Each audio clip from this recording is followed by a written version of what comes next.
Herzlich willkommen hier auf YouTube zu einem weiteren Podcast von Blue Rose Records. Nach den Continental Drifters, nach Totibo und nach Rich Hopkins möchte ich mich heute mit Steve Wynn beschäftigen. Das ist ja unschwer zu erkennen. Hier hinter mir hängen ein paar Tourplakate. Und Steve ist zweifellos einer der populärsten und einer der erfolgreichsten Künstler, die wir je auf Blue Rose Records hatten. 1997 hat unsere Zusammenarbeit begonnen und die ist ja eigentlich in der Zwischenzeit mehr zu einer Freundschaft hat die sich entwickelt als zu einer Geschäftsbeziehung. Also es ist wirklich eine ganz tolle Geschichte. Da könnt ihr im Lauf dieses Podcasts noch einiges kann ich aus dem Nähkästchen plaudern. Wird bestimmt eine feine Sache. Würde mich natürlich freuen, wenn er da dabei bleibt und nicht nach ein paar Minuten wieder ausschaltet. Es ist doch ziemlich interessant, was wir alles zusammen in den, kann man sagen, 28 Jahren zusammen hier bewerkstelligt haben. Natürlich gab Steve Wynn schon vor 1997. Er ist ja mega bekannt gewesen als Kopf von The Dream Syndicate, die ja 1982 angefangen hatten, hier Alben zu veröffentlichen. Ich bin ja selbst ein riesen Dream Syndicate-Fan gewesen. Ja, habe mir alle CDs besorgt, die damals von der Band erschienen waren. Ich war auf mehreren Konzerten, da komme ich auch noch gleich drauf zu sprechen. Steve hat vor kurzem nicht nur ein neues Album veröffentlicht, genau, sondern er hat auch ein Buch veröffentlicht mit seiner Lebensgeschichte. Weil ich möchte mich eigentlich während dieses Podcasts gar nicht groß mit The Dream Syndicate aufhalten und mich schon auf die Zeit von Blue Rose Records mit ihm zusammen eigentlich konzentrieren. Aber es ist doch zumindest mal erwähnenswert, was zuvor war. Und das ist eigentlich richtig gut beschrieben in diesem Buch hier. Kam vor ein paar Monaten heraus und heißt I wouldn't say it if it wasn't true. Also ich würde es nicht sagen, wenn es nicht wahr wäre. Also er hat da schon Sachen erzählt, wo ich zum Teil gedacht habe, oh, ob da deine ganzen Personen, die du da erwähnt hast, ob die da so mit einverstanden waren, so im Prinzip so ehrlich zu sein.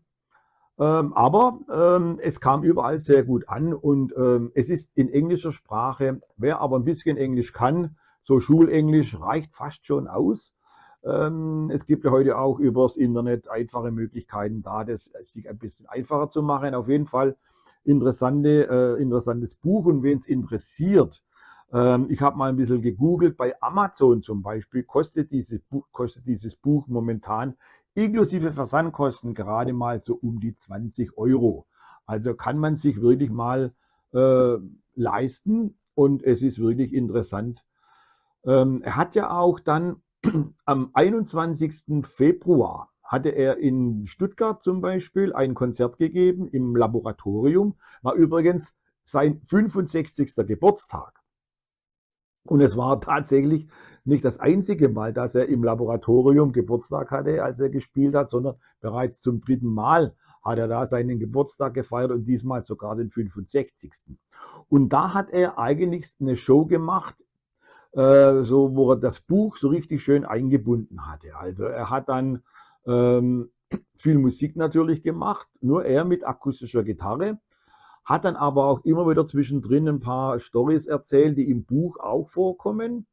Also war wirklich total abwechslungsreich und eigentlich richtig speziell, konnte man eigentlich mit seinen früheren Solokonzerten überhaupt nicht vergleichen. Ich habe dann auch die Gelegenheit genutzt, mit ihm ein Interview zu führen vor der Show.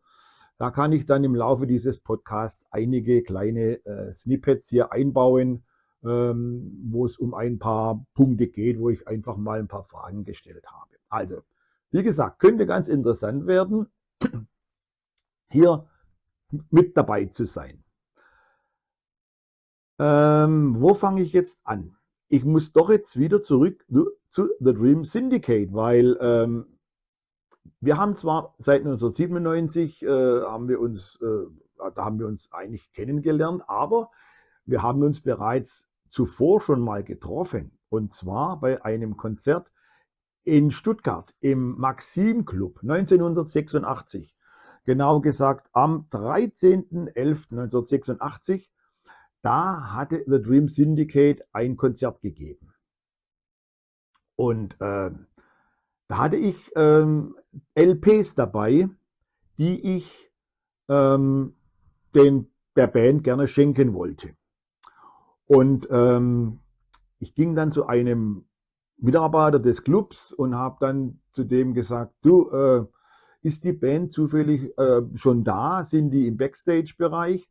Dann sagt mir der Kollege, nein, die sind gerade beim Abendessen. Warum? Um was geht's denn? Dann sage ich ihm, du, ich habe ein paar Platten dabei, die würde ich denen gern schenken. Und dann guckt er mich an und sagt, ja, aber die werden doch ihre eigenen Platten dabei haben. Dann sage ich zu dem, nee, also diese hier ganz bestimmt nicht. So, und jetzt müssen wir ein bisschen zurückgehen zum Juli 1986, genau. Dazu muss ich eigentlich jetzt noch was anderes preisgeben. Seit 1983, 84 oder so, da habe ich regelmäßig Live-Konzerte aufgenommen. Ganz illegal. Mit einem Walkman. Und nicht so ein billiger Walkman, sondern ein richtig teurer Sony Walkman, richtig dickes Teil. War damals wirklich State of the Art und ein tolles Mikro dabei gehabt. Und egal auf welches Konzert ich gegangen bin, habe ich diesen Rekorder mit reingeschmuggelt. Das war immer sehr abenteuerlich, weil da ist dann der Pulsschlag auf 180 gekommen, ob die mich da dabei erwischen, wenn sie mich filzen. Aber man hat dann so seine Stellen am Körper, wo man denkt, na, da werden sie jetzt nicht unbedingt gerade hinkrapschen. Hat eigentlich bis auf 2, 3 Ausnahmen eigentlich ganz gut geklappt. Und die Aufnahmen sind eigentlich auch immer ganz gut geworden. Und da war es dann auch so, dass ich in Nürnberg war, genau im Rührersaal am 14. Juli 1986. Und da habe ich dieses Konzert auch mitgeschnitten. Und ich glaube, der hat mich sogar entdeckt, der Steve. Weil da gibt es ein Tondokument von dieser Aufnahme. Ja, möchte ich euch nicht vorenthalten. Hört doch da mal kurz rein. We're making a bootleg here. Testing. Testing. 1, 2. This is going to be a good bootleg. The Dream Syndicate's 4th album coming to a record shop near you. Bootleg from Nuremberg. Now. Ja, also ich glaube, der hat mich damals wirklich gesehen, hat aber nichts gemacht. Und ja, und dann habe ich halt diese Aufnahmen eigentlich alle zur persönlichen Gebrauch natürlich nur gehabt. Immer wieder mal habe ich das dann an einen, ja, einen Kollegen gegeben, der dann da interessiert war, da vielleicht ein Bootleg davon zu machen. Also ein richtig illegales Teil damals. Gibt es ja wie Sand am Meer Bootlegs. Und dann hat er tatsächlich aus diesem Konzert, das ich da aufgenommen hatte, hat er ein Bootleg gemacht. Und dieses Bootleg, das heißt California Dreaming. Und natürlich habe ich da auch ein Exemplar davon hier. Vielleicht hat das sogar jemand von euch. Wer weiß. Also dann kann ich euch sagen, das ist meine Aufnahme aus Nürnberg. Und jetzt gehen wir wieder zurück ins Maxim nach Stuttgart, wo hatte ich 4 LPs mit dabei und wollte die dann der Band geben. Und also wie gesagt, der Kollege sagte, nee, dann habe ich gesagt, nee, also die haben die bestimmt nicht. Und dann habe ich einfach mal gewartet. Und irgendwann mal kamen die 4, gingen so nach hinten in den Backstage-Raum und ich bin dann einfach andersrum, so muss ich sagen, der Kollege vom Maxim, der hat einfach gesagt, dann gib mir doch einfach mal die Platten, ich lege die hinten hin. Hat er gemacht und dann war ich natürlich brutal aufgeregt. Die Band kam, lief nach hinten und das dauerte wirklich keine Minute. Kam der Kollege von Maxim wieder zu mir her und sagt, du hast recht, die haben die tatsächlich nicht. Und dann habe ich gesagt, ja und, sind sie sauer oder stinkig oder irgend? Nein, nein, nein, im Gegenteil, die wollen dich unbedingt kennenlernen. Und ich dann, ja, ehrlich, ja, komm mit. Und dann hat er mich nach hinten geführt und dann stand vor mir der Steve Wynn. Leute, ich kann es nicht beschreiben. Der hat mich angeguckt, wie wenn ich von einem anderen Planeten kommen würde. Hat mich angeguckt und hat mir die Hand geschüttelt und war vollkommen baff. Die anderen Kollegen, Mark Walton, der Paul B. Cutler und der Dennis Duck, die sind über ihren Platten gehangen und haben die angeguckt und haben die hin und her gedreht. Und ich habe natürlich denen nicht erzählt, wie das Ganze gelaufen ist. Ich habe denen halt erzählt, ich habe die auf dem Flohmarkt gefunden und habe dann einfach die gekauft und wollte sie ihnen überreichen. Aber was haben die gemacht? Die haben die Platte signiert, alle 4. Habe ich natürlich auch hier. Hier kann man wunderschön erkennen, haben diese Platte dann wunderschön, Eddie, Love and Rock'n'Roll, Paul B. Cutler. To Eddie, best wishes, Mark Walton. Also ist Eddie, fine looking record. Schreibt Steve Wynn. Enjoy. Auf jeden Fall, das war so diese Vorgeschichte von Steve Wynn. Und ich habe natürlich irgendwann mal, als wir uns dann näher kennengelernt haben, habe ich auch ihm die ganze Story erzählt und natürlich auch Mark Walton. Und es ist immer noch ein kleiner Running Gag, wenn wir irgendwo sind und dann heißt, ja, wir kennen uns schon seit 1986, nicht erst seit 1997. Das war so ein kleines Vorgeplänkel, aber jetzt gehen wir tatsächlich weiter zu Blue Rose Records und Steve Wynn.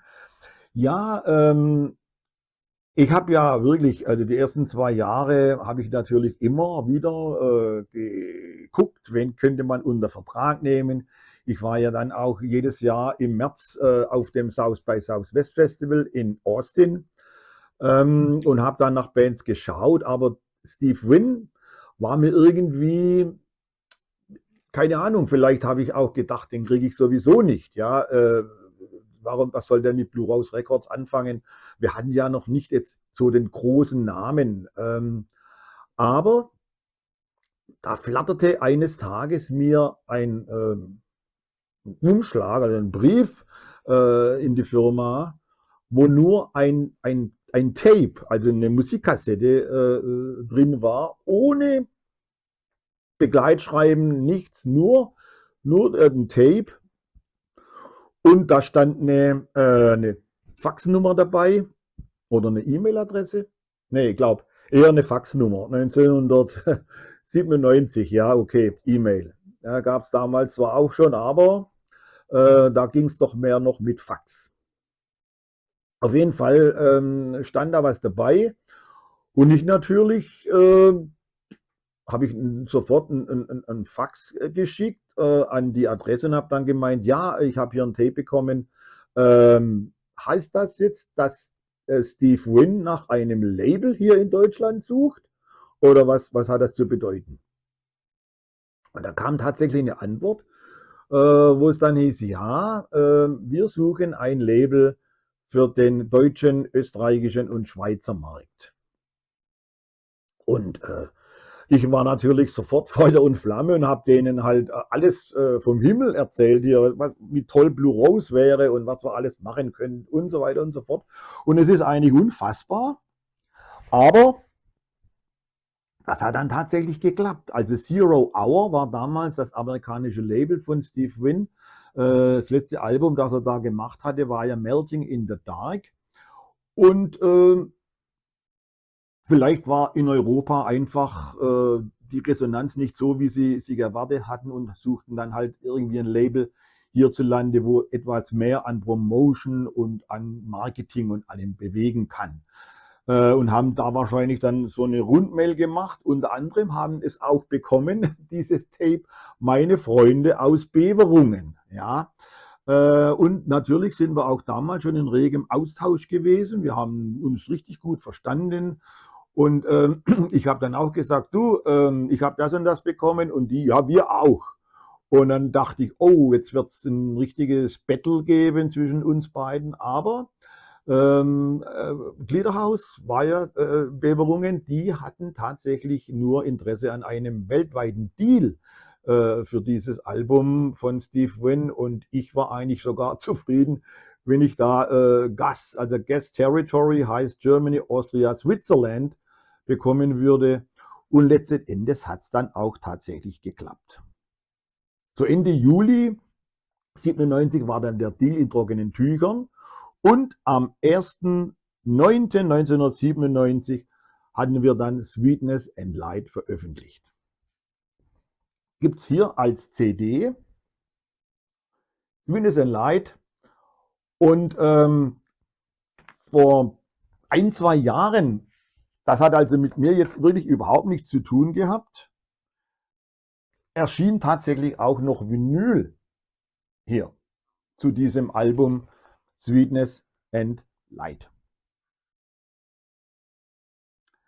Wir haben natürlich hier mega Gas gegeben. Wenn man schon mal die Möglichkeit hat, hier ein Steve Wynn Album zu bekommen, dann muss ich alles dafür tun. Also wir haben eine halbe Seite Ansage im Rolling Stone gemacht. Wir haben einen Song platziert auf dieser New Voices CD, die es im Rolling Stone da immer gibt als Beilage. Im Musikexpress, im Intro, also alle Magazine, die irgendwie wichtig waren, haben wir Anzeigen geschaltet für dieses Album Sweetness and Light.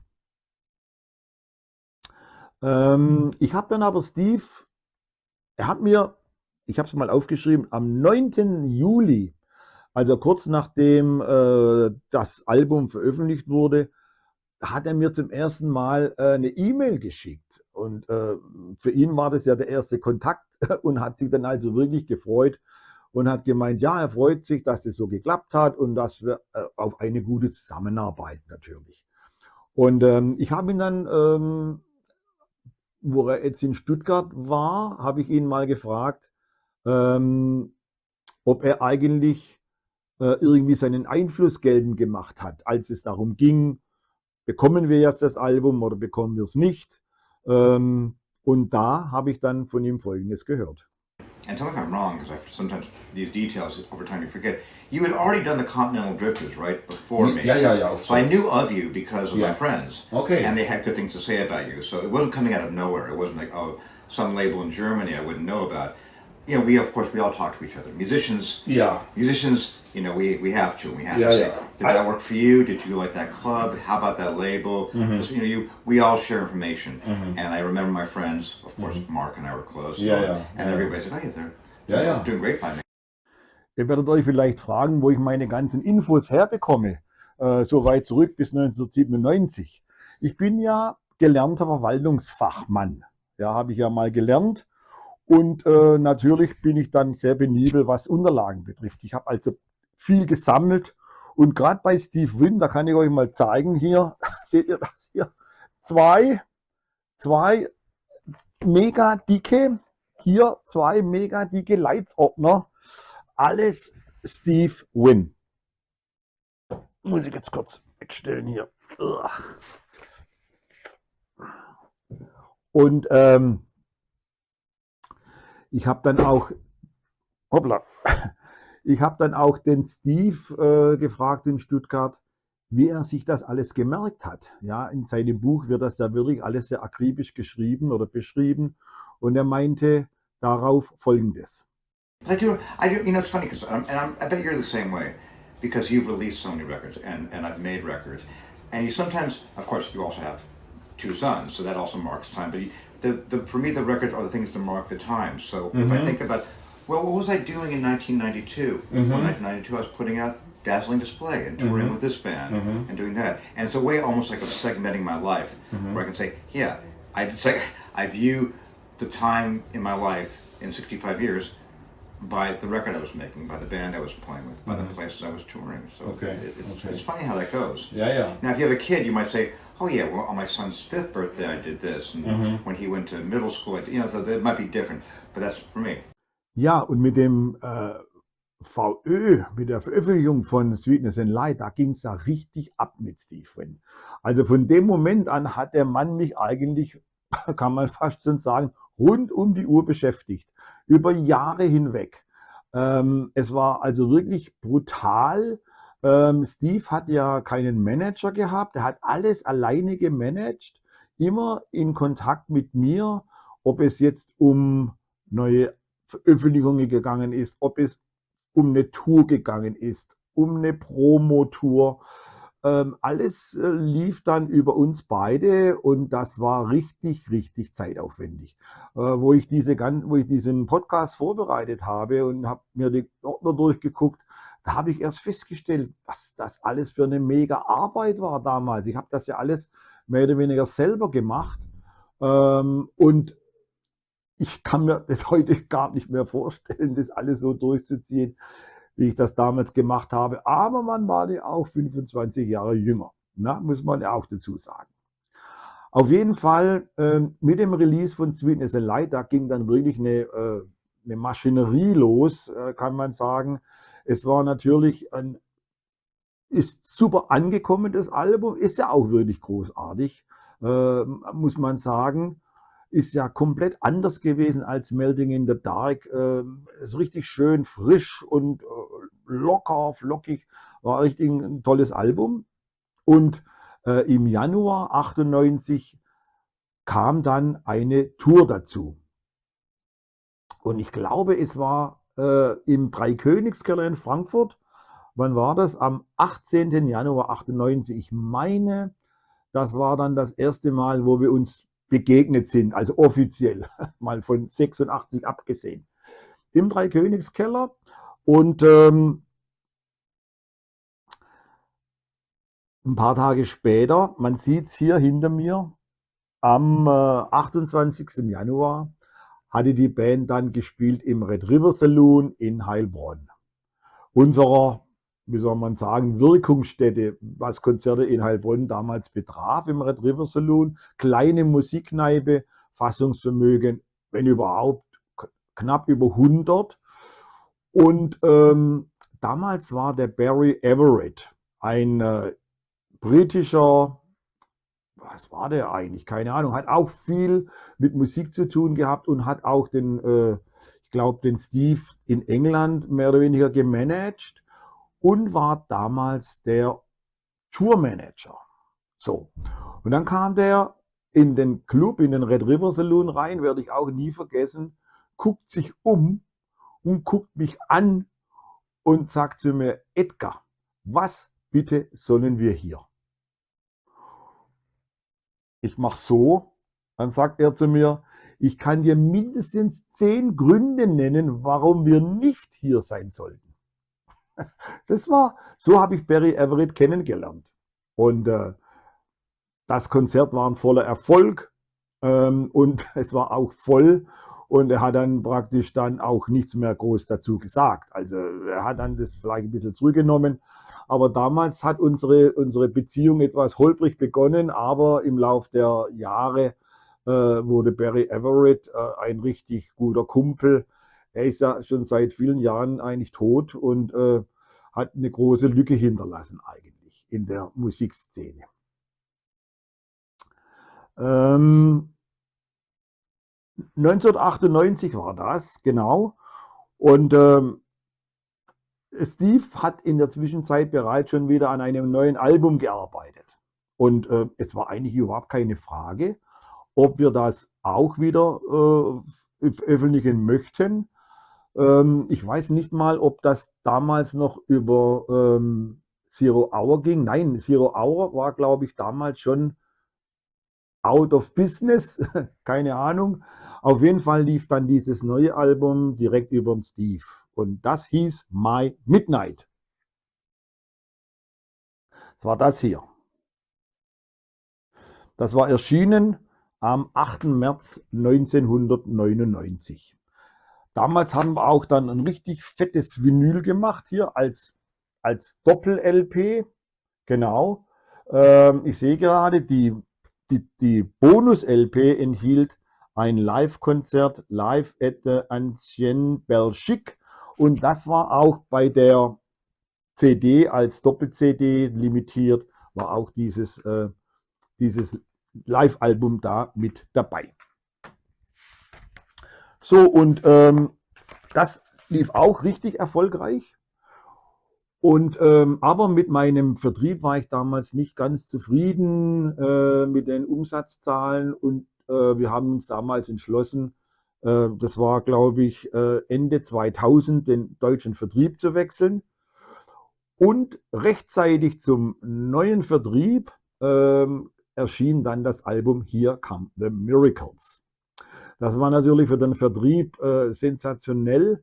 Und das war dann auch das erste Album, wo es dann hieß Steve Wynn. Nee, nicht mal And the Miracle 3, aber wenn ich mich recht erinnere, war dann die erste Tour, die wir gemacht haben, dann mit The Miracles.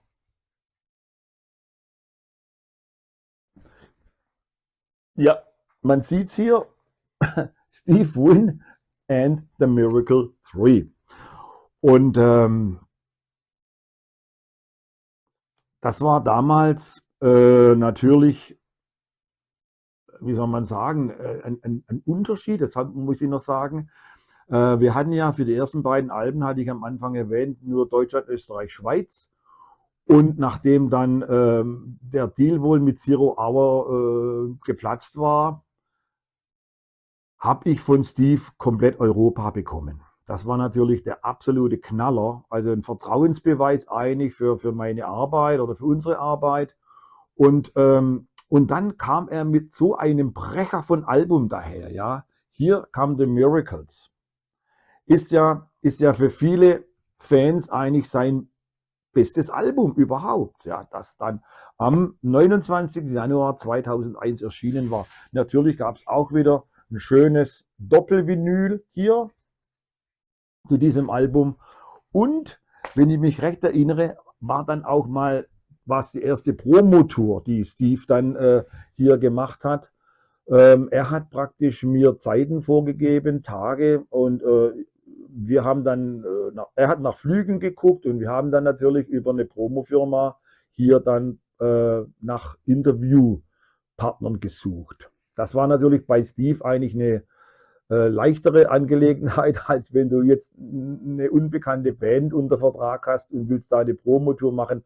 Das geht schon mal gar nicht. Ja, da kann man ja froh sein, wenn mal irgendeiner ein Telefoninterview angefragt hatte. Aber bei Steve, da ist es dann wirklich richtig gut gelaufen. Natürlich haben wir wieder mega Gas gegeben. Hier kam The Miracles. Es hat sich abgezeichnet, dass die Resonanz richtig gut sein wird. Wir haben tolle Vorbestellungen bekommen. Natürlich auch erstmals von den Ländern wie Spanien, Italien, Großbritannien, mit denen wir ja bei den anderen Alben gar nicht zusammengearbeitet hatten. Also da war wirklich ein richtiger Zug dahinter. Hat alles auch wunderbar funktioniert, und im April 2001 war dann wieder eine Tour angesagt, und da war dann erstmals auch der Jason Victor an der Gitarre mit dabei. Und das ist eigentlich so ein richtiger Wendepunkt gewesen, kann man sagen, im Live-Set von Steve Wynn and the Miracle 3. Also das war dann schon ein Knaller mit dem Jason Victor da an der Gitarre, und dann halt natürlich auch die Linda Pittman weiterhin am Schlagzeug. Genau, unter anderem war auch eine Show angesetzt für den Rockpalast, also Crossroads Rockpalast. Damals noch im Subway, eine kleine Disco in Köln. Und den Ausschnitt oder diese Aufnahme gibt es auch offiziell auf der Rockpalast-Seite. Könnt ihr gerne mal reinschauen, rockpalast.de, da sind unzählige Videos, unter anderem gibt es da auch diese Aufnahme aus dem Subway in Köln. Aber wir wollen uns mal einen ganz kleinen Ausschnitt davon anschauen.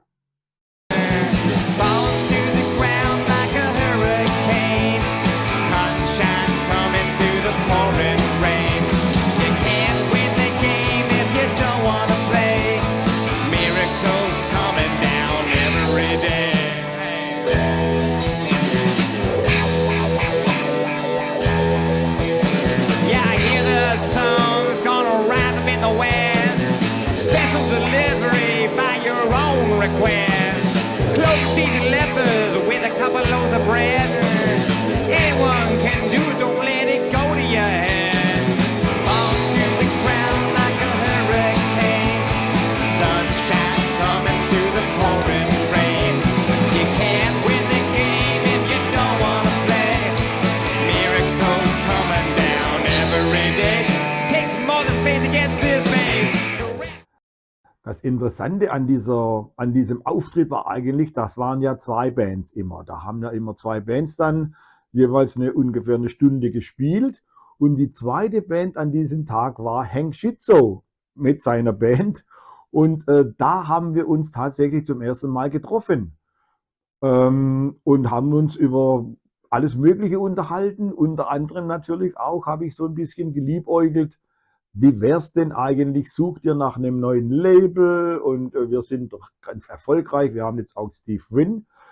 Und wie soll man sagen, dieses Zusammentreffen an diesem Tag in Köln hat letzten Endes auch dazu geführt, dass wir mit Hank Schizzo dann ein paar Jahre später dann auch zusammengearbeitet haben. 2007 erschien ja dann sein Album Headlines. Das war das erste Album, das wir dann zusammen veröffentlicht hatten. Ja, man muss immer wieder mal, sage ich mir, immer dranbleiben und immer wieder kämpfen. Und wenn man Glück hat, dann klappt es dann auch. Und so hat es auch dann bei Hank Schizzo zum Beispiel wunderbar funktioniert. Steve ist ja schon immer sehr rührig gewesen und er war auch einer der ersten, der das Internet so richtig genutzt hat. Da gab es noch keine großen Download-Portale. Ob es da schon iTunes gab, glaube ich eigentlich gar nicht. Auf jeden Fall gab es da eine Möglichkeit, über ein Internetportal, eMusic hieß das damals, Songs anzubieten. Und er hat sich dann irgendwie vorgenommen, pro Monat einen neuen Song da reinzustellen. Konnte man dann, glaube ich, kaufen für 99 Cent, weiß ich nicht mehr genau. Und nachdem das Jahr dann rum war, kam er zu mir und sagte zu mir: Du Edgar, was hältst du davon, wenn wir diese 12 Songs nehmen und davon ein Album machen? Und ich, Steve, wieso nicht? So.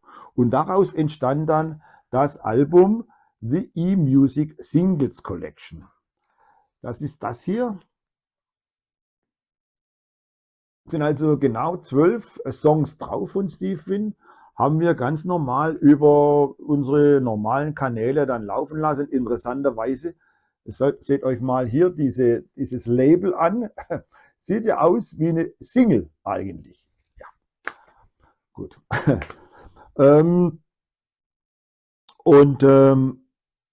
Er hat dann auch im Dezember 2001 schon wieder Pläne gehabt, man könnte ja auch mal meine alten Alben wieder veröffentlichen. Wir haben uns dann einen Plan gemacht mit Fluorescent, die beiden Gutterball CDs wieder zu veröffentlichen, Melting in the Dark. Aber leider ist ja außer Fluorescent ist eigentlich nichts daraus geworden. Aber wenn wir gerade bei Gutterball sind, wenn ich das gerade erwähne, da muss ich euch doch noch mal eine lustige Geschichte erzählen, privater Natur. Wirklich, sind aber so einschneidende Erlebnisse, wo man dann wieder so sagt, okay, wie kann man sich sowas merken? Aber bei sowas kann man sich einfach merken, was da passiert war. Und zwar hatte Gutterball eine Deutschlandtour gemacht im November 1993. Ich hatte die Band noch nie gesehen, ich habe keine Ahnung, ob das die erste Tour war der Band. Auf jeden Fall hatten wir uns Karten gekauft, Tickets für eine Show in Frankfurt.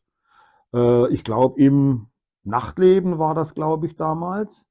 Dazu ist es aber nicht gekommen, denn meine Frau, die lag im Krankenhaus hochschwanger. Und ich war mit dem Kumpel dann noch da nachmittags und wir wollten dann eigentlich direkt von ihr Richtung Frankfurt fahren, als sie plötzlich sagte, oh, ich glaube, es geht los. Und dann waren die typischen Zeichen dafür da, dass jetzt die Geburt losgeht. Und ich war ja werdender Vater von Zwillingssöhnen. Und natürlich, da kannst du jetzt nicht sagen, du, sorry, aber das muss ich jetzt allein hinter dich bringen. Ich fahre nach Frankfurt auf ein Konzert mit Garderball. Und so habe ich halt meine Karte verfallen lassen. Mein Kumpel ist alleine auch nicht gefahren. Und in dem Abend bin ich dann tatsächlich Papa geworden, am 7. November 1993. Das sind so Sachen, die vergisst man sein Leben nicht. Ja? Und das war halt schon Garderball, werden wir auch immer wieder mal erzählen, wenn wir uns treffen. Das aber nur so private Sache, nur nebenbei. Fluorescent haben wir dann tatsächlich veröffentlicht am 13.05.2002. Natürlich nicht nur die Originalversion, sondern mit insgesamt 9 Bonustracks waren da noch drauf. Also eine feine Geschichte auf jeden Fall war das damals mit Fluorescent. Im Dezember 2002, genau, da war dann auch wieder eine Tour angestanden. War eine Solo-Tour, nur Steve zusammen mit Chris Kekkeves. Und unter anderem haben die auch gespielt in Heilbronn, damals im Bürgerhaus Böckingen, in Heilbronn-Böckingen. Das war am 15. Dezember 2002 und das war eigentlich unsere zweite, einiges ist die erste offizielle Christmas Party gewesen, die wir gemacht haben. Da war dann noch dabei der Reto Burrell mit seiner Band und der hatte ja am Jahr zuvor im Red River Saloon damals, ich glaube, da war noch der Julian Dawson mit dabei, haben die ein Konzert gegeben. Das war gar nicht eigentlich als Christmas Party geplant gewesen, aber nachdem es dann auch im Dezember stattgefunden hatte, haben wir damals, glaube ich, einfach gesagt, das ist jetzt eine Christmas Party. Und so war das damals entstanden. Und ja gut, im Laufe der Jahre ist das ja immer größer geworden und wir sind nicht nur in Heilbronn geblieben, sind dann ja auch nach Isernhagen, nach Berlin. Da komme ich vielleicht noch später drauf zu sprechen. Oder, was ich geplant habe, genau, das kann ich jetzt mal kurz erwähnen, vielleicht sogar gleich im nächsten Podcast. Da werde ich mal die Geschichte der Blue Rose Christmas Partys erzählen. Das ist auch ganz interessant, was da alles so stattgefunden hatte, was da teilweise für ein Aufwand betrieben wurde. Also, nächster Podcast, Blue Rose Christmas Partys. Wird bestimmt auch sehr interessant. Auf jeden Fall haben die damals genau im Dezember Duo-Konzert gegeben und Steve hat aber bereits schon wieder geplant gehabt, ein neues Album zu veröffentlichen.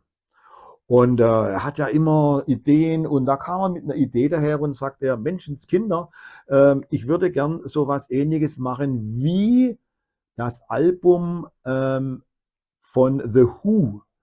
My Generation hieß das damals und das könnt ihr mal so sehen hier.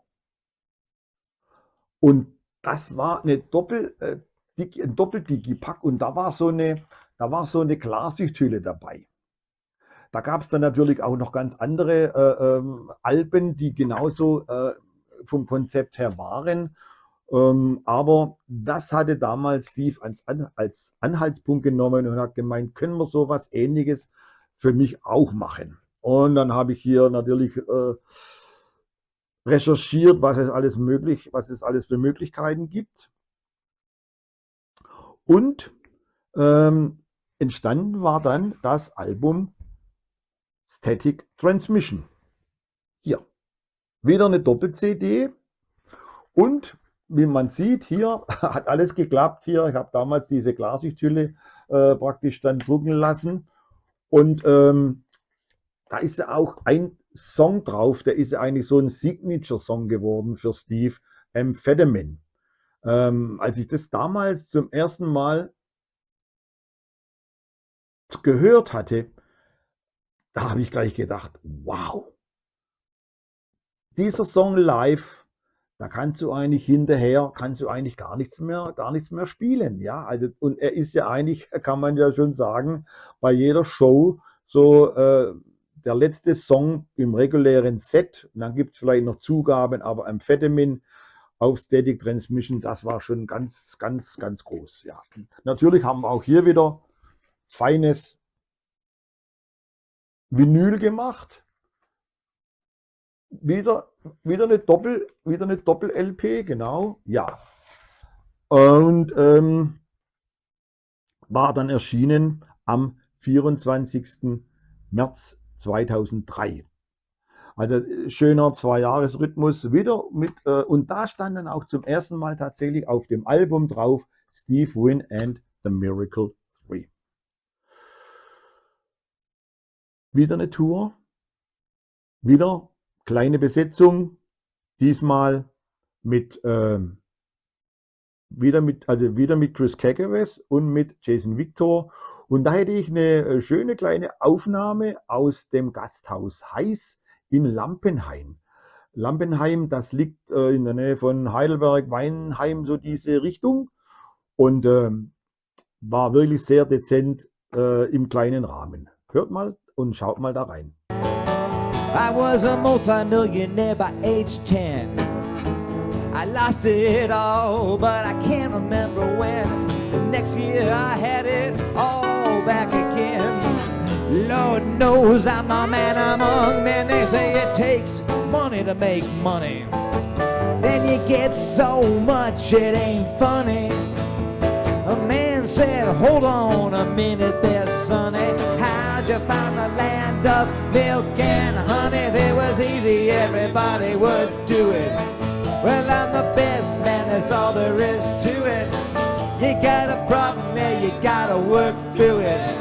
If it was easy, everybody would do it.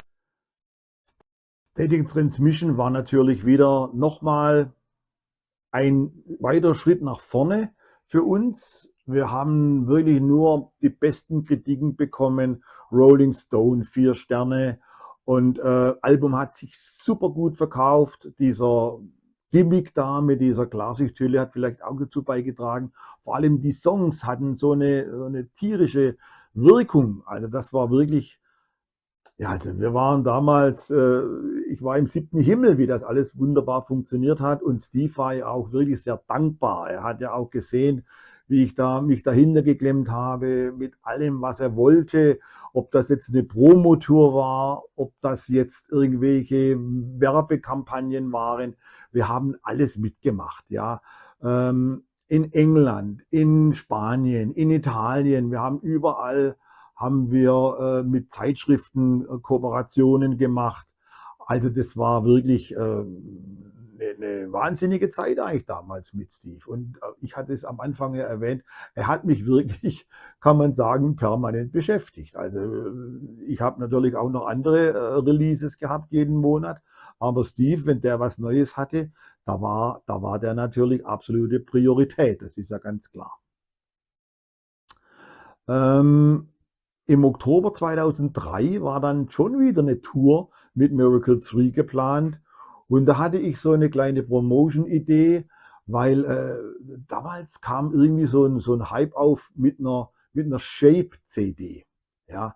Also sprich, da wurden dann halt nicht nur die ganz normalen runden Dinger da angeboten, sondern da gab es dann auch irgendwelche Shapes, also sprich, ja, ausgeschnittene Bilder, wurde die CD halt irgendwie ausgeschnitten.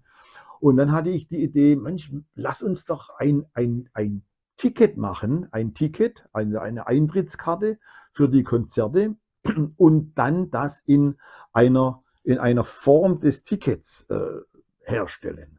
habe das mit dem Presswerk alles abgesprochen. Maximal, glaube ich, waren da 18 Minuten Möglichkeit, da Songs drauf zu packen. Und wir haben das dann gemacht. Und bei einer CD, wer es nicht weiß, CD ist ja fast total aus der Mode gekommen, aber eine CD wird ja von der Mitte nach außen abgespielt. Also nicht wie bei einer Schallplatte von außen nach innen, sondern da ging alles von innen nach außen oder geht immer noch. Und dadurch war dann irgendwann einmal nach außen halt sozusagen das Limit erreicht. Und das waren da, glaube ich, bei 18 Minuten. Und dann habe ich die ganzen Clubs angeschrieben, wo Steve Winch spielen sollte, und habe denen diese Idee verkauft. Und es hat eigentlich auch fast jeder Club mitgemacht. Wir haben dann natürlich auch auf den Shape-CDs den entsprechenden Club jedes Mal draufgeschrieben. Also die mussten dann eigentlich nach, keine Ahnung, nach 100 CDs mussten die dann die Druckvorlage ändern mit einem neuen Location. Und so sah das damals aus. Wir haben dann halt da noch ein paar Songs draufgepackt, die es sonst nirgends gab, so wie es halt von der Zeit möglich war. Und ich habe das insgesamt, glaube ich, bei 4 Bands gemacht oder bei 4 Künstlern. Da war noch dabei die Band Jolene, da hatte ich das gemacht. Big in Iowa, genau, fällt mir ein. Und dann war da noch Elliot Murphy mit dem Ian Matthews. Also ich meine, das war es dann gewesen. Aber war damals ein toller Marketing-Gag eigentlich, den die Clubs toll mitgespielt hatten. Und die Leute haben dann halt zusätzlich zu ihrer normalen Eintrittskarte, haben den halt noch so eine Shape-CD damals bekommen.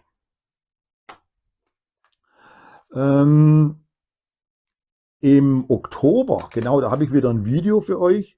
Im Oktober, da spielte die Band in Italien, in Ferrara, im Circolo Arife. Nee, wie heißt? Ach, ich kann mal eigentlich schriftlich lesen. Circolo Arxis Renfe. Was weiß ich. Auf jeden Fall, da gibt es auch mal einen kleinen Ausschnitt daraus, aus dieser Show.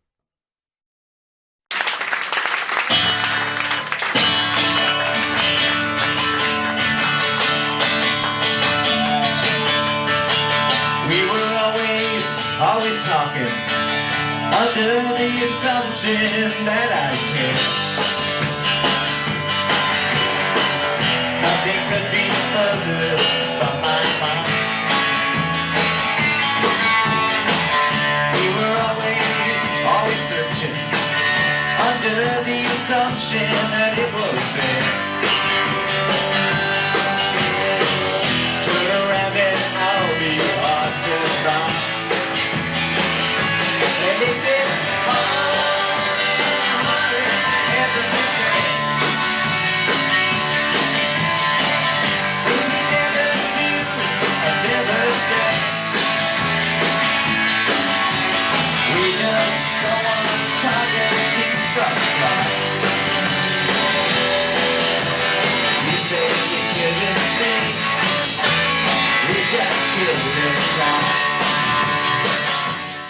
Ja, und während dieser Tour im Oktober, da flatterte dann ein Angebot rein bei Steve von Ryan Adams.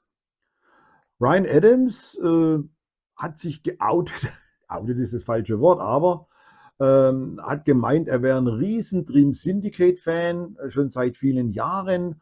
Und nachdem er jetzt gehört hat, dass Steve mit seiner Band gerade in Europa auf Tour ist und auch Ryan Adams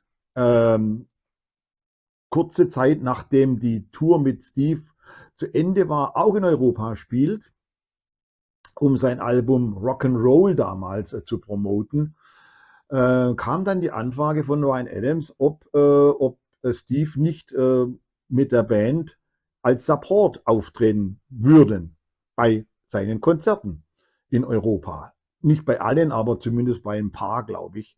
Also zumindest waren da keine in Deutschland, das wüsste ich eigentlich. Zumindest keine, wo Steve dann mitgespielt hat. Auf jeden Fall war das Problem ja so, dass da eine eine Woche oder so dazwischen war, zwischen dem Ende der Steve Wynn Tour und dem Beginn der Ryan Adams Tour. Steve hat hin und her überlegt, natürlich auch wegen den Kosten, die da anstehen. Und letzten Endes hat er gemeint, ja komm, wir machen das. Es ist für uns eine tolle Werbung. Ryan Adams hat ein volles Haus, egal wo sie spielen. Und wir ziehen das durch. Und ich war auch dabei bei einem Konzert, bei zwei sogar. Das eine Konzert, das war in Frankreich, in Paris. Und eins war, das war am 22. November sehe ich gerade, im Élysée Montmartre. Und dann ein paar Tage zuvor allerdings auch in Amsterdam im Paradiso. So, und jetzt das Riesenproblem war allerdings, und das wusste Steve vorher nicht, sonst wäre vielleicht die ganze Geschichte nichts geworden.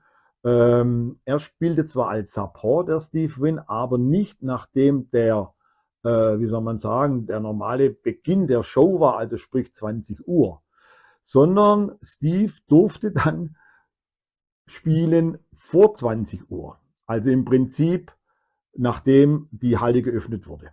Also sprich 20 Uhr Showtime. In der Regel wurde dann um 19 Uhr wurden dann die Tore geöffnet und da fing dann Steve Wynn an zu spielen. Und das gerade mal so 30, 35 Minuten. Und ich habe das dann selber beobachtet und mir kamen ja die Tränen. Es ist wirklich schlimm gewesen, weil Steve hat am Anfang dann natürlich vor leerer Halle gespielt. Die Leute sind dann so langsam reingekommen. Die Halle hat sich gefüllt, so ganz langsam. Die Leute haben sich gewundert, warum spielt denn da bereits eine Band? Die kennen wir überhaupt nicht. Und aber je länger die da waren, beziehungsweise die am Anfang gleich da waren, die haben dann irgendwann gesagt, wow, was ist denn das? Aber nachdem dann Steve nach einer halben Stunde wieder aufhören musste, war die Halle vielleicht, also wenn überhaupt, dann halb voll. Also das war schon sehr enttäuschend für Steve, natürlich auch für uns. Wir haben da uns viel mehr davon eigentlich versprochen. Und er hat dann, der Ryan Adams hat zwar nochmal angeboten, noch eine weitere Tour mit ihm zu machen, aber das wurde dann nichts mehr. Man hat dann auch gar nicht mehr groß drüber diskutiert, ob man das jetzt anders macht oder so. Es war halt damals schon ein bisschen, also schon dumm gelaufen, muss ich ganz ehrlich sagen. Es ging dann weiter mit einer Veröffentlichung im März 2004. Genau, da hat ein amerikanisches Label wollte eine Best-of machen von Steve Wynn. Unter dem Titel What I Did After My Band Broke Up. So, das war das hier. Das ist eine Zusammenstellung gewesen aus Alben von, glaube ich, Sachen, die wir bereits veröffentlicht haben und dann aber auch zurück mit Melting in the Dark und Dazzling Display, Kerosene Man. Da sind dann auf diesem Album verschiedene Songs drauf vertreten. Ja, und dann kam was richtig Großes. Das hat ja keiner so richtig von euch eigentlich mitbekommen, nur in Form einer Doppel-CD. Aber dazu eine kurze Einführung. Steve Wynn hat einen holländischen Verwalter seiner Live-Aufnahmen seines kompletten Kataloges. Jaap Boos heißt der. Und der hatte eine total verrückte Idee. Er kam auf mich zu und sagte, du Edgar, im Jahr 2004, da begeht der Steve Wynn sein 25-jähriges Jubiläum als Musiker.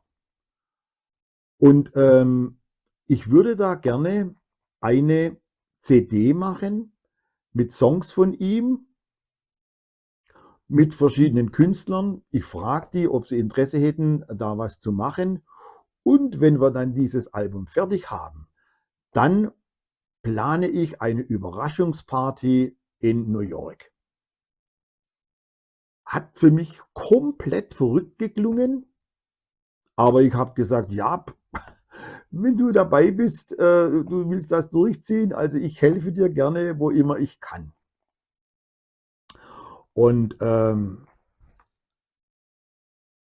der Jaap Boos hat dann wirklich alle möglichen Künstler gefragt, ob sie da einen Song beifügen würden oder sich beteiligen würden. Und insgesamt kam dann eine Doppel-CD heraus mit insgesamt 28 Songs.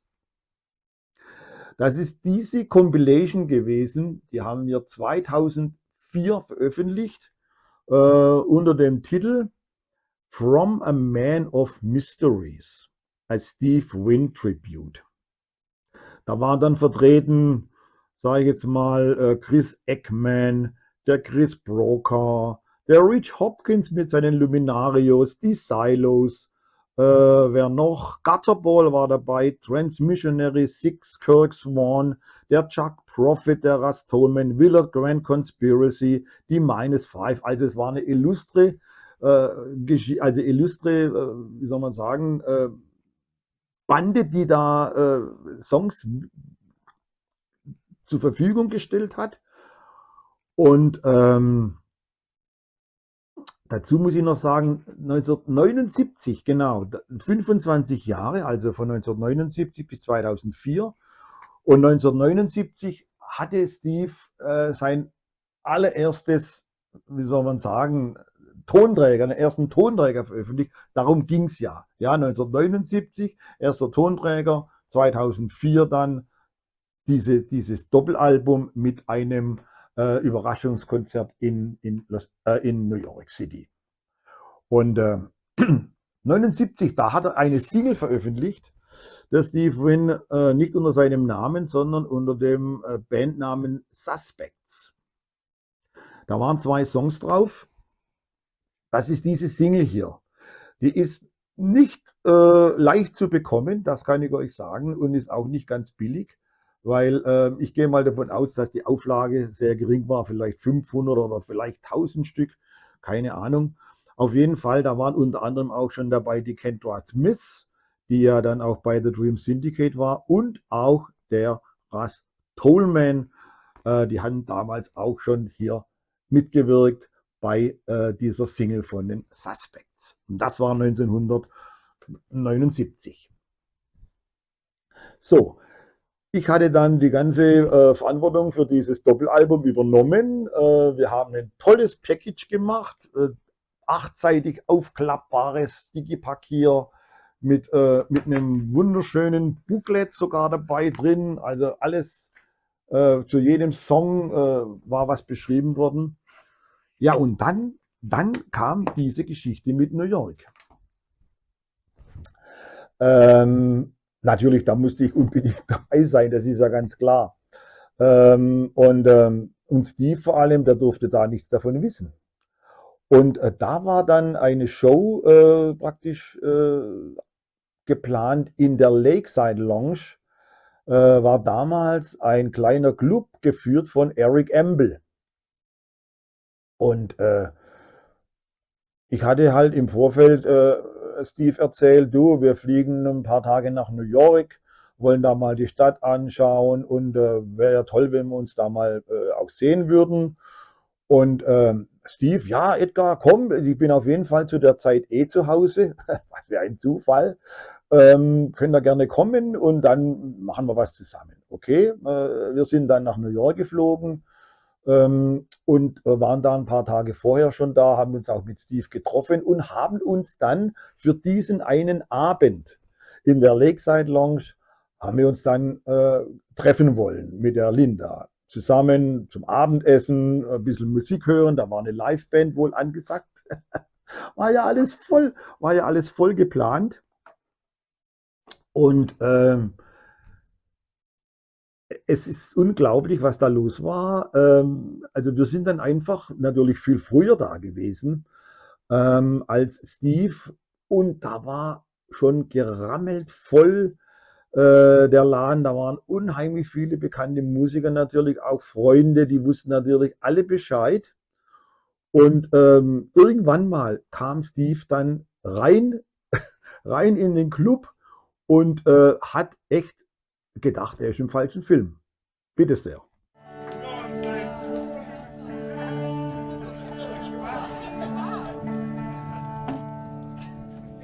Steve, thanks for coming to my gig.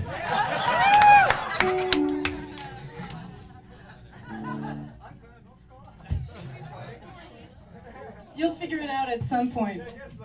We don't need you here.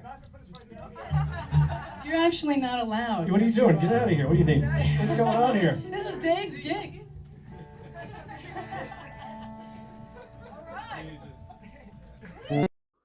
Also Steve war auf jeden Fall komplett geblättet, als er da zur Tür reinkam und die ganzen Leute da gejubelt haben.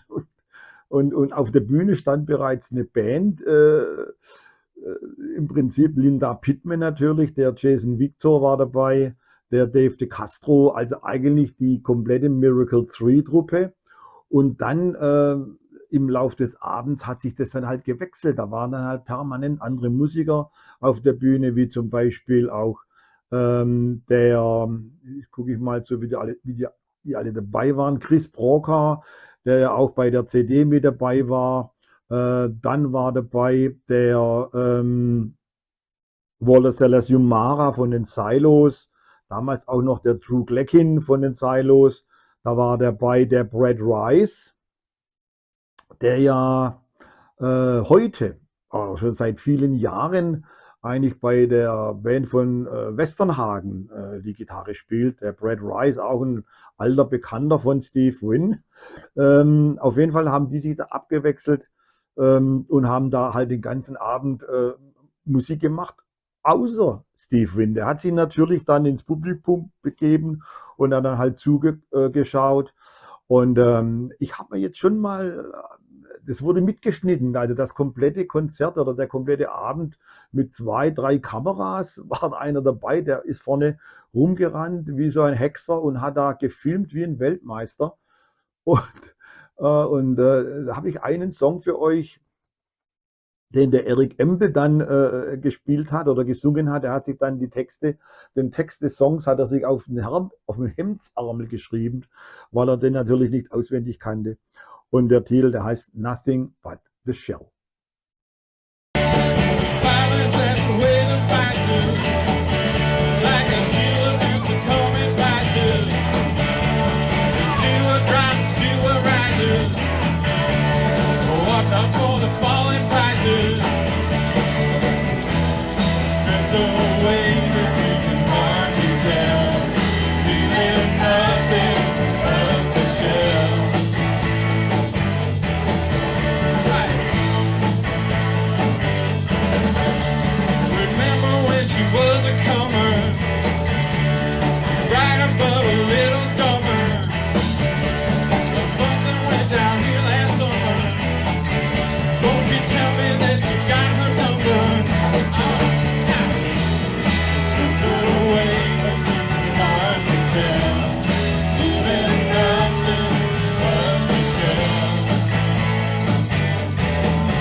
Wenn ihr es bis zum Schluss dieses Podcasts durchhaltet, da habe ich dann noch zum Abschluss wieder, wie auch bei Rich Hopkins beim letzten Mal, so einen kleinen Rauschmeißer von dieser Show, nochmals einen Song, The Days of Wine and Roses.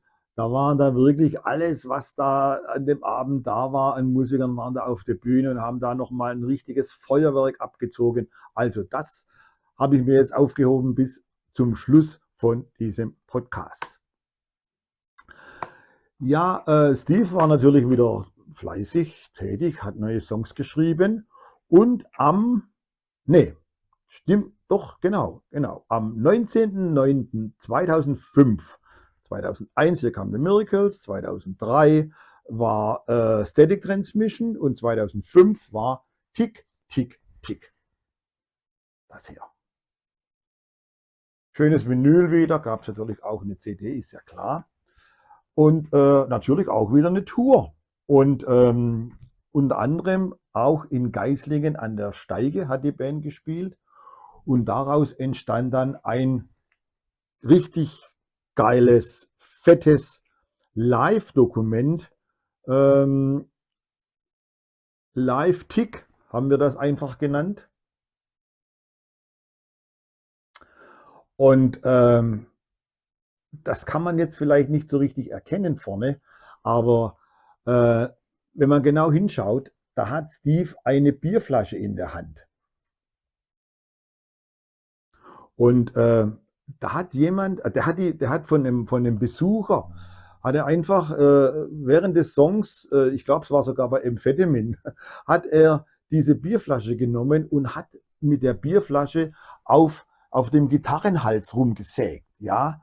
Und plötzlich, keine Ahnung warum, platzt die Flasche. Also unten fällt praktisch der Boden der Flasche fällt weg und in dem Moment hat ein Fotograf ausgelöst seine Kamera und hat das irgendwie festgehalten. Und das sieht man auch auf diesem Foto. Das sieht man, wenn man genau hinschaut, sieht man da die Bier, was weiß ich, das Bierreste, wie die da rausspritzen. Also eine unglaublich tolle Aufnahme, weiß natürlich auch kein Mensch, wenn er nicht selber dabei war, wie das eigentlich zustande gekommen ist. Live-Tick, tolle Doppel-CD mit einer DVD, die wir damals mitgemacht haben, mit dem kompletten Konzert auf jeden Fall. Und kann man übrigens, genau, wollte ich noch erwähnen, das komplette Konzert gibt es auch auf meinem YouTube-Kanal von Blue Rose Records in kompletter Länge, kostenlos natürlich, anzuschauen, der es noch nicht kennt oder nochmal anschauen will. Und irgendwann Mitte 2006 kam dann Steve Wynn plötzlich daher mit einer Idee, die hat mich ja wirklich fast umgehauen. Hatte der tatsächlich gemeint, er sitzt mit dem Dan Stewart in Kontakt oder sitzen zusammen und planen ein neues Album mit Danny and Dusty. Und die Steve Wynn-Fans unter euch, die wissen natürlich, wovon ich rede. Danny and Dusty, die hatten ja ein legendäres Album eigentlich veröffentlicht, kann man schon sagen. Und zwar war das im Jahre, na, wann war es genau? 1985 hier. Danny and Dusty. Wirklich großartig. The Lost Weekend hieß das damals. Mit Mitgliedern von Green on Red und von den Long Riders. Ein absolutes Klasse-Album. Und fragte mich tatsächlich, ob ich Interesse hätte, das in Europa zu veröffentlichen. Ich habe gesagt, Steve, bist du verrückt? Wie kann ich da Nein sagen? So eine Neuigkeit, das ist ja unglaublich. Ja, und dann haben die ganzen alten Jungs sozusagen von damals zusammengetrommelt. Nicht alle natürlich, aber ein Großteil war da wieder dabei und haben dann noch ein paar andere Jungs dazu genommen und haben dann tatsächlich ein Album gemacht mit Danny and Dusty. Und das war dann erschienen im April. Nee, Danny and Dusty war erschienen genau am 30. März 2007 hier. Cast Iron Soul. Da waren dann dabei, muss ich nachschauen, steht es bestimmt irgendwo, ich habe sie zwar alle im Kopf, Dan Stewart, Steve Wynn, Johnny Hott am Schlagzeug, der Bob Roop, Bass. Der Bob Roop ist übrigens vor ein paar Tagen, gar noch nicht so lange her, überraschend gestorben. Stephen McCarthy war dabei, Chris Kekeves. Ja, diese Jungs haben dieses Album gemacht. Danny and Dusty, Cast Iron Soul. Und was war natürlich klar, da gibt es eine Tour dazu. Und die fand dann auch statt im April 2007, ging dann aber doch längere Zeit bis in den Sommer rein. Und natürlich haben wir da auch ein Album mitgeschnitten, das war ja ganz klar. Und zwar war das in Nürnberg im K4. Haben wir da mitgeschnitten, eine Doppel-CD und eine DVD, haben wir auch gleich noch dazu gemacht. Und als es dann darum ging, wie soll man dieses Album dann betiteln, und da hatte dann wirklich der Dan Stewart die total verrückte Idee, dem Max Morlock, dem legendären Fußballspieler aus Nürnberg, ein Denkmal zu setzen, indem man dann dieses Album tatsächlich nennt, Here's to You, Max Morlock, live in Nürnberg. Hier, Danny and Dusty. Also wenn ihr euch gefragt habt, woher dieser Titel kommt, jetzt wisst ihr es, war eine Idee von Dan Stewart. Der hat ja immer oft so etwas eigenartige Ideen, aber das war wirklich was ganz Besonderes. Aber neben Danny and Dusty, da war Steve, der war eigentlich permanent am Überlegen, was mache ich als nächstes.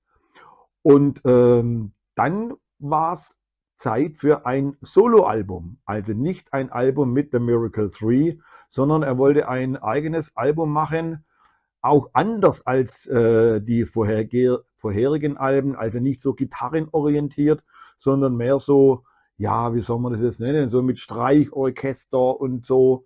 Und da hat er dann den Kontakt aufgenommen mit dem Chris Eckman, ehemals Walkabouts, ist ja auch bekannt, der in Ljubljana lebt. Und dann ist der Steve dort hingefahren oder hingeflogen, was auch immer. Und dann haben die da dieses Album Crossing Dragon Bridge aufgenommen. Das war, muss ich nachschauen, ja, das war dann im, denke ich mal, Anfang August. Und veröffentlicht wurde es am 18. April 2008. Hier, Crossing Dragon Bridge. Ich zeige euch jetzt hier die LP, sieht immer etwas besser aus, aber gibt es natürlich auch oder gab es natürlich auch als CD-Version, ist aber schon seit vielen Jahren nicht mehr erhältlich.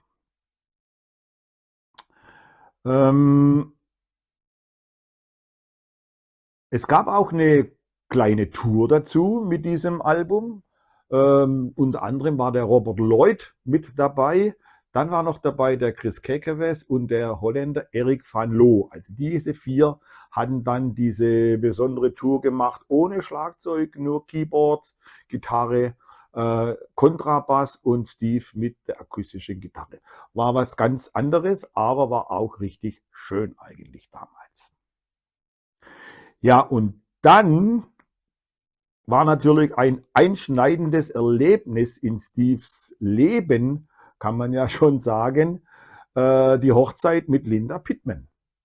Die fiel irgendwie zwischen die ganzen Releases, haben sie dann geheiratet, und zwar war das bei uns während den Pfingstferien in Baden-Württemberg. Und zwar war das dann am 10. Mai 2008, und wir hatten tatsächlich damals eine USA-Reise geplant mit unseren Kindern. Die Baden-Württemberg ist ja 14 Tage Pfingstferien, da nutzen wir das aus, weil außer Baden-Württemberg und Bayern, war kein Bundesland, das damals 14 Tage Schulferien hatte. Also haben wir diese Zeit genutzt, und dann kommt er tatsächlich mit der Nachricht, dass an diesem ersten Wochenende, als wir da losgeflogen sind, er heiratet und wir natürlich zur Hochzeit auch eingeladen sind. Und wir haben das dann so gemanagt, dass wir dann tatsächlich freitags bereits in Richmond waren. Und da gab es dann sowas wie eine, ja, wie soll man es nennen, ein Junggesellenabschied ist es ja nicht gewesen, weil die Linda war ja auch dabei. Auf jeden Fall haben die beiden dann alle Bekannten, Verwandten, Freunde eingeladen in Richmond in eine Bar. Also das war schon ein was Größeres mit anhängendem Club, mit Bühne. Capital Ale House hieß das damals. Und das war natürlich Wahnsinn. Da da läufst du rum und dann lauter Celebrities, bekannte Leute, Unbekannte, dann die ganzen Verwandtschaft von Steve, die Mutter, der Vater. Also es war schon eine ganz tolle Geschichte, muss ich sagen. Und ich habe auch ein paar Fotos damals geschossen, die möchte ich euch nicht vorenthalten.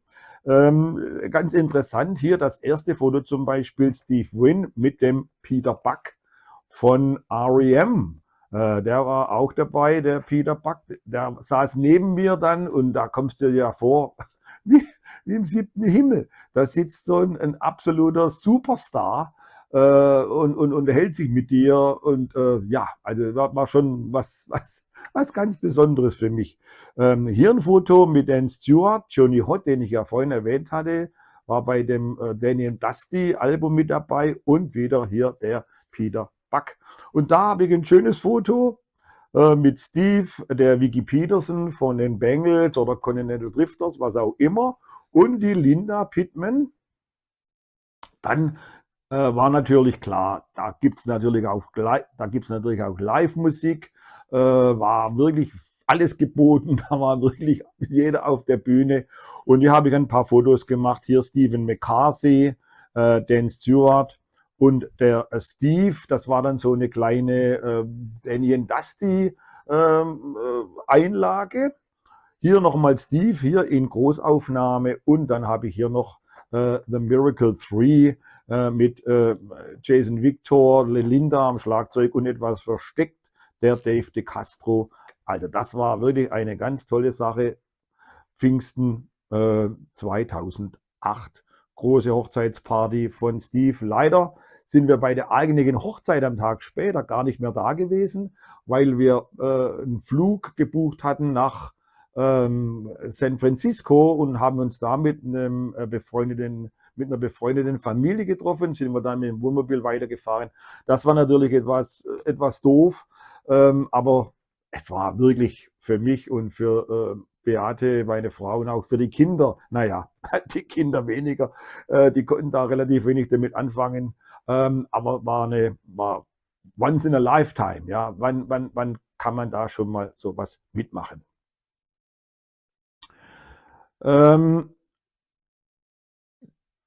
Steve Wynn mit seinen eigenen Sachen. Dann kam er mit Danny and Dusty. Und dann kam noch was weiteres, kam er daher mit einer Idee, mit einer Band zusammen über Baseball zu singen. Ja?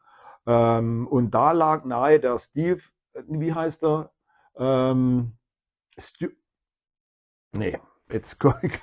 Scott McCoy. Genau, Scott McCoy war ja auch früher sozusagen 5. Mitglied bei R.E.M. Und der Peter Buck von R.E.M. und die Linda Pittman, die wollten dann zusammen mit Steve ein neues Projekt starten. Ja, und was lag nahe, als das dann Baseball Project zu nennen. Und dann haben die Songs gesungen und geschrieben über Baseball, was natürlich hierzulande vielleicht erstmal etwas uninteressant vielleicht klingen mag, aber die Songs selber waren ja Rocksongs.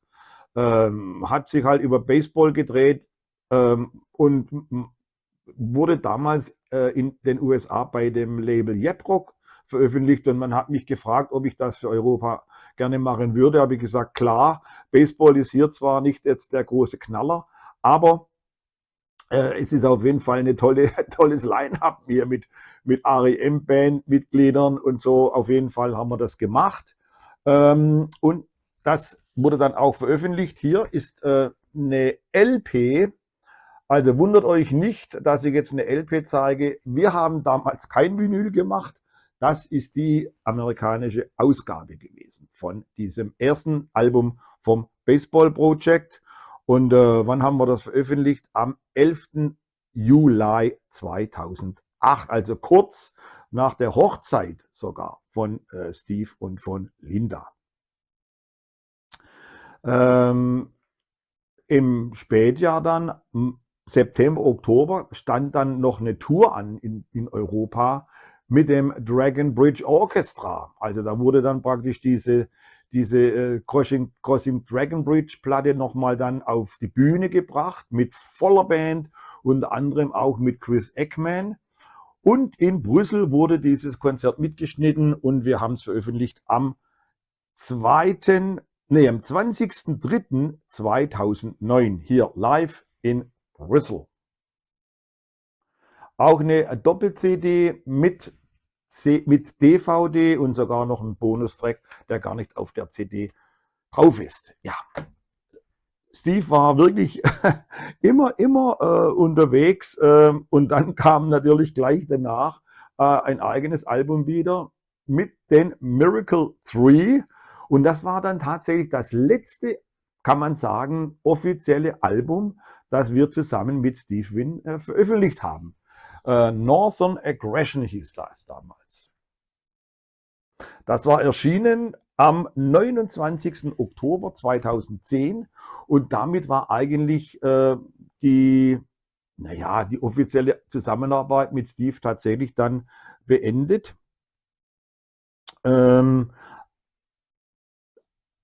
Aber es folgte noch eine Tour, lese ich gerade. Im Februar 2013 war dann nochmal eine Europa-Tour fällig, um dieses Album Northern Aggression zu promoten.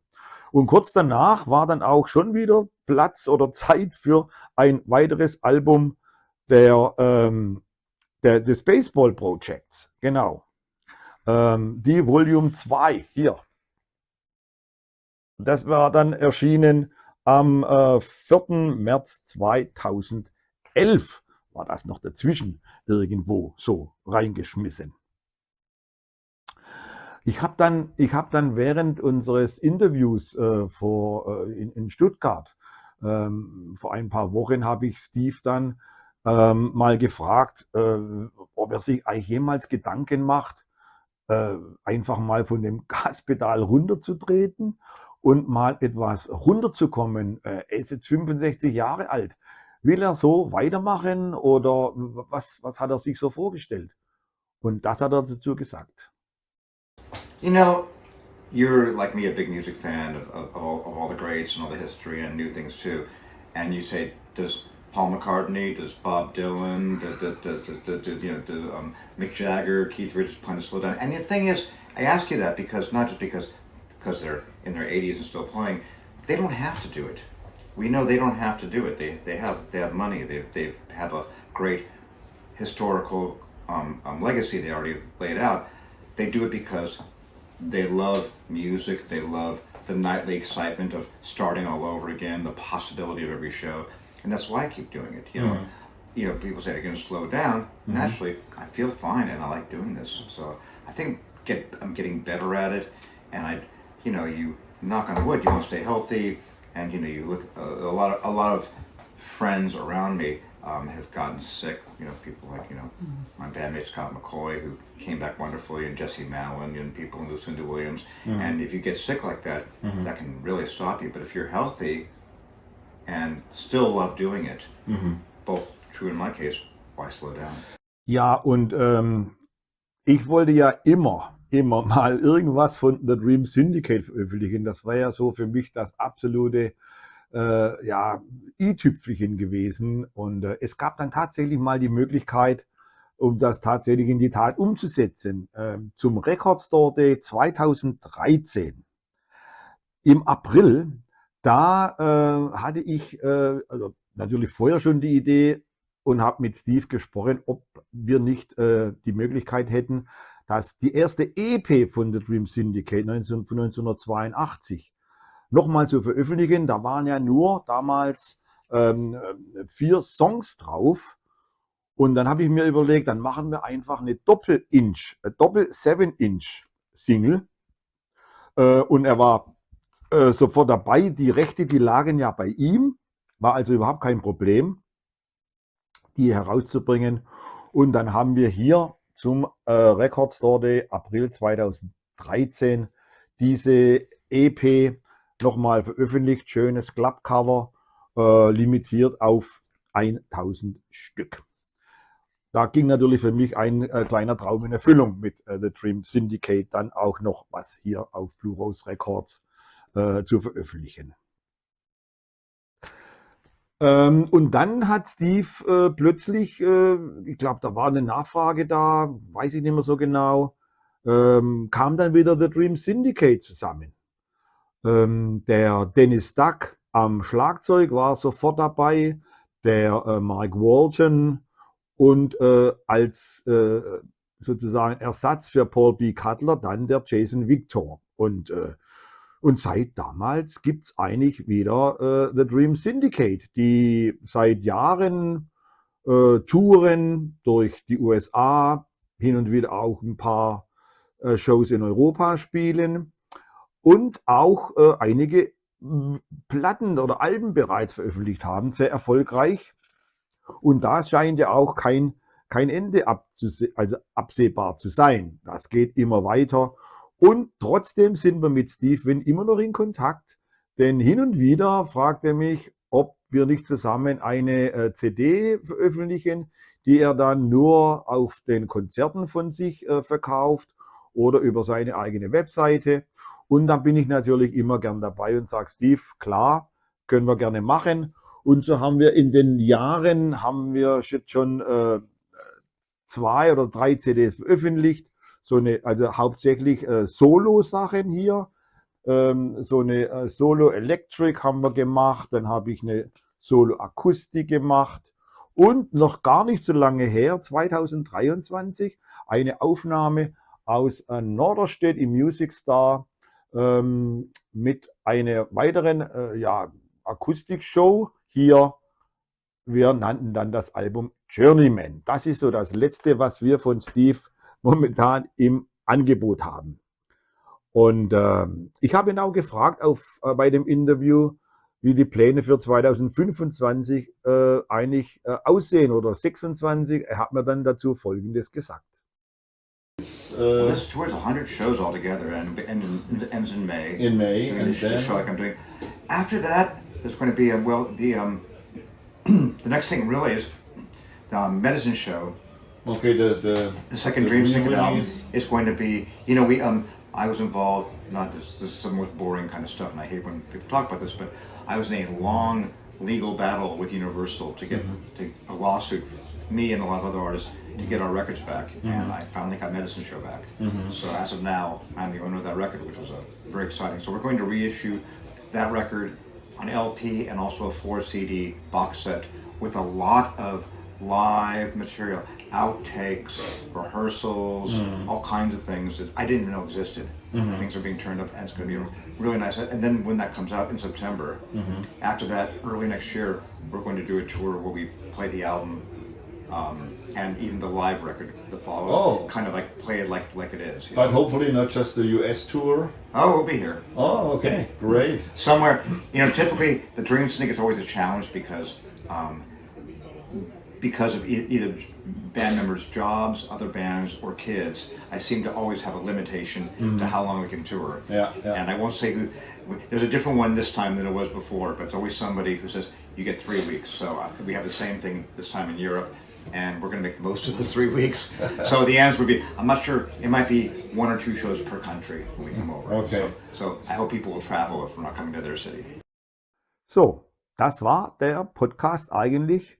Steve Wynn and the Blue Rose Years, kann man ja sagen, nachdem hier sein Buch, das ich nur noch mal empfehlen möchte, ja nur die Dream Syndicate Zeit bis 1988 abhandelt. Jetzt wisst ihr auch, was in den Blue Rose Jahren passiert ist. Und zum Abschluss möchte ich noch mal einen Song spielen aus dieser Überraschungsparty 2004 in Eric Embels Lakeside Lounge. Hatte ich ja bereits einen Titel davon gespielt.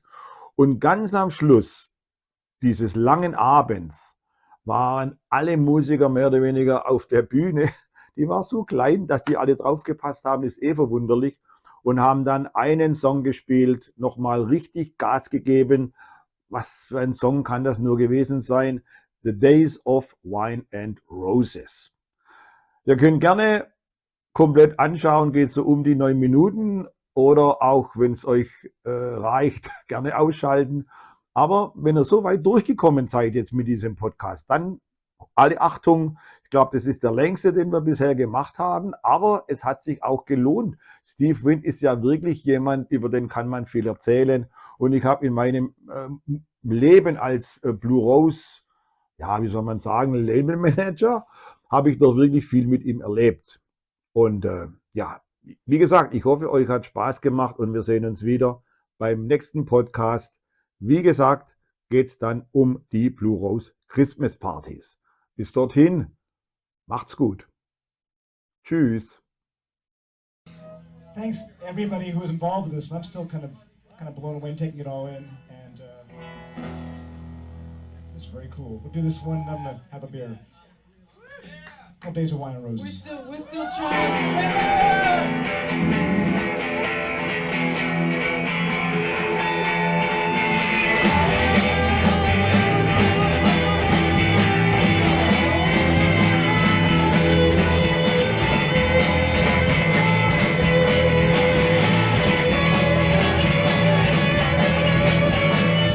From outside and she's on the ledge again, joining the crowd and threatening everything. I'm here wondering just where I fit in. Everybody says I don't care. I just trying to remember the days of wine.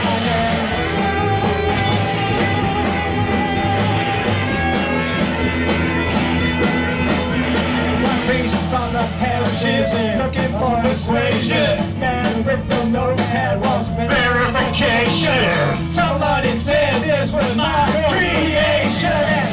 Everybody says I don't care, I don't care. Everybody says I don't care, nah. I'm just trying to remember the days of wine. Yeah.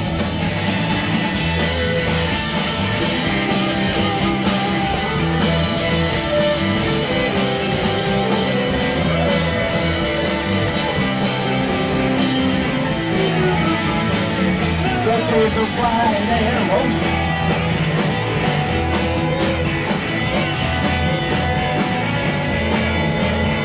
Her mother said it's your fault, you never look after her. Father's arranging to get back her furniture. I'm here wondering just what the reasons were.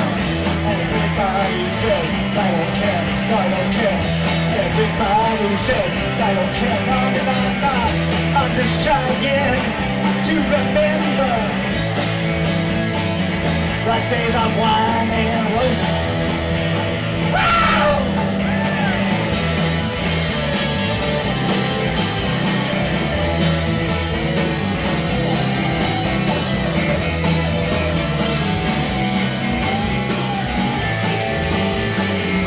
The days of wine and roses.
This song sounds more like Black Flag than ever. We're gonna have a TV party tonight. All right, yeah.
The one from outside is she's on the ledge again, drawing a crowd and threatening everything. I'm here wondering just where I fit in. Everybody says I don't care, I don't care. Everybody says I don't care, I'm just trying to remember the days of white and roses. Everybody says I don't care. Everybody says, oh, I don't care. I'm just trying to remember.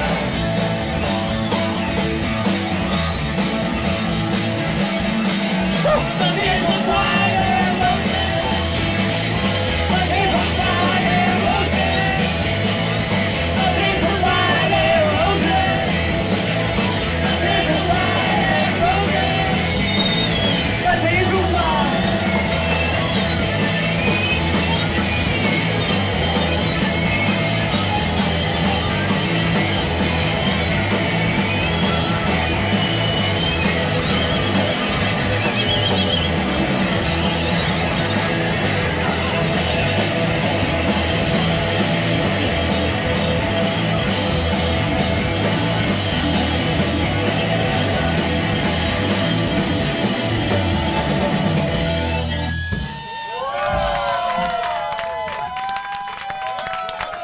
Thanks.